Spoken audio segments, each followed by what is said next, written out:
Well, hello, hello, hello. Much love to you all. May God bless you all. Hit the like button, share this out. We're going to continue these inspirational stories that we find in the Voice of the Martyrs. This one's called Jailed for Worshiping Jesus Christ, and it's found, they were in Savolou, which Savolou is in Benin, this part of Africa, just so you kind of have a roundabout idea of where it's at. But after arriving at the police station, Victor was forced to pay a large fine in exchange for the release of the assistant pastor. Across town, police targeted another pastor for allegedly violating the same noise ordinance.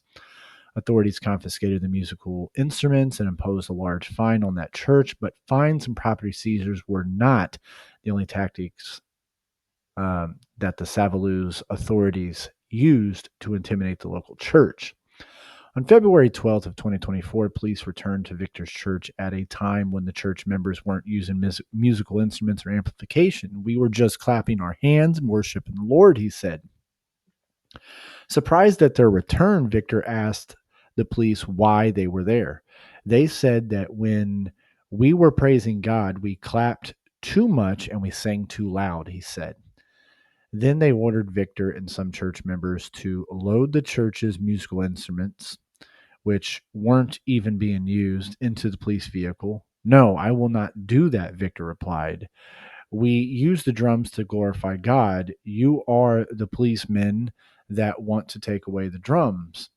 You should come and take them yourself. The Lord is the witness that you are the ones accusing us, and you are the ones that took away God's drums. The policemen stared at Victor, apparently surprised at his refusal to remove the church's instruments. Finally, they forced a man walking by the church to pack up the instruments and load them in their vehicle. Then they ordered Victor to go to the police station. When Victor arrived, he was immediately arrested and locked in a cell where he fasted and prayed for 3 days. I knew in my heart that it was part of the sacrifice we were trying to make for the Lord, he said. I was praying for the Lord to manifest his grace. Victor was released after 3 days, but many church members, fearing their own possible arrest, stopped attending worship services. That's sad. I think we're seeing this happening a lot. And, this is one of these locations where I do believe I can go here to Voice Martyrs and I could show you the map right here that I've showed. There's hostility in this region here. Um, yeah, here we go. I can kind of zoom in.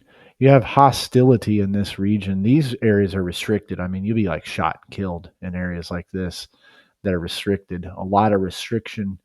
Not always shot and killed like China. Haven't heard any stories of people shot and killed, but beaten. Hostile. They have a little bit more. These places are being monitored. These are actually not on the map I've showed because this is a more updated one. So we're seeing even like Venezuela is starting to be monitored. We're starting to see a couple more areas that are entering, like Chad, um, right here. Just more areas that are now entering the being monitored, and that's sad, guys, because we got Christians here in America. Um, it's actually starting to be monitored in parts of Russia. According to us, we got Christians here in America that just don't even really think about these things. And I mean, these people, like we had read here, I mean, this guy was jailed for it. And sadly, when he returns, most of the people, they're nowhere to be found, guys. And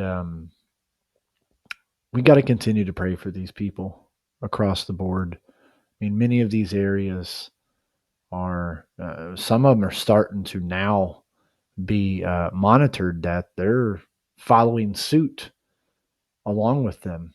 And it's just, these are inspirational stories, to tell you the truth. It's why I bring it up, because you see this guy's faith. And if the whole church would stand with him and be willing to take the persecution, it's worth it, guys. So may God bless you all. Hit the like button on the way out. We'll do another one of these stories again at some point in time.